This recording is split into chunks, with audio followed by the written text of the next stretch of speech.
Good morning everyone. Welcome back to my another vlog. শুই উঠি ধুনীয়াকৈ বিছনা চাফা কৰি মই ফ্ৰেছ হৈ আহিলোঁ। তাৰপাছত এগিলাচ কুহুমীয়া গৰম পানীত এপল চাইডাৰ দি খালোঁ আৰু ব্ৰেকফাষ্টত পুৰি আৰু ঘুগনি আছিলে আজি। আৰু ঠাণ্ডা দিনত বিছনাত পঢ়ি ভালো লাগে আৰু মোৰ খিৰিকীৰে বৰ ধুনীয়া এটা ৰ'দ বিছনাত পৰি থাকে, সেইকাৰণে মই বিছনাতে অলপমান পঢ়িলোঁ আৰু চুলিত তেল অলপমান লগালোঁ। মাহী মোক ছাবস্ক্ৰাইব কৰি দিয়কচোন। তাৰপাছতে ৰুমত এনেই বৰ হৈ আছিলোঁ, আহিলোঁ মাহীহঁতৰ ওচৰলৈ। বিহুৰ পাছত মাহীহঁতক তেনেকৈ লগেই কৰা হোৱা নাছিলে। আনিছে ঘৰৰ পৰা চিকেন। সেয়া কথা বতৰা পাতি আহি দুপৰীয়া ভাত খাব লৈছোঁ। বন্ধাকবিৰ ভাজি, বিলাহী তৰকাৰী, লগতে আছিলে মাংস। ভাতটো খোৱাৰ পাছতে এনেই অলপমান বিচনাত পৰি পৰি মোবাইল টিপিলোঁ আৰু অকণমান শুব ল'লোঁ। চুলিত তেল লগাইছিলোঁ যে একদম তেল হৈ আছে। ধুনীয়াকৈ গাটো চুলিখিনি ধুই লওঁ, তাৰপিছত যাম ওলাই।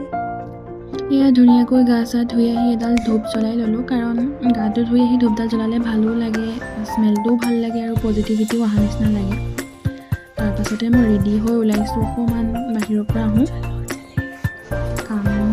তেনেকৈ একো নাছিলে, হ'লেও মোৰ লগৰজনীৰ হোষ্টেলত সোৱণশিৰিত মোৰ অলপমান বস্তু আছিলে, সেইকেইটা ল'ব আহিছিলোঁ মেইনলি।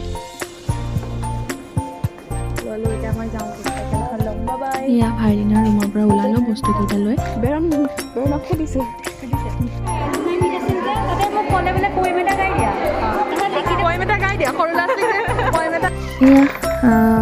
ডাইৰেক্ট হোষ্টেললৈ আহি মোৰ হোষ্টেলত মিটিং এখন আছিলে, ৱাৰ্ডেন মেমহঁতো আহিছিলে। মিটিং কৰাৰ পাছত ইভিনিঙৰ স্নেক্স হিচাপে ৰোল এটা পেক কৰি আনিছিলোঁ, সেইটো খালোঁ পঢ়ি।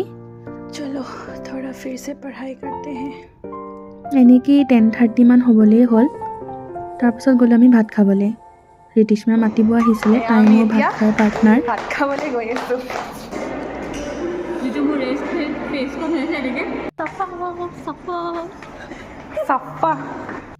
তাৰপাছতে ৰুমত আহি ভিডিঅ'টো কমপ্লিট কৰিব আছিলে, সেইটো কৰি ল'লোঁ। আৰু এইটো হৈছে মোৰ ৰুমৰ ৰাতিৰ ভিউ। কেনেকুৱা পালে জনাব ৰুমটো। এতিয়া প্ৰায় 11:30 বাজিল আৰু মই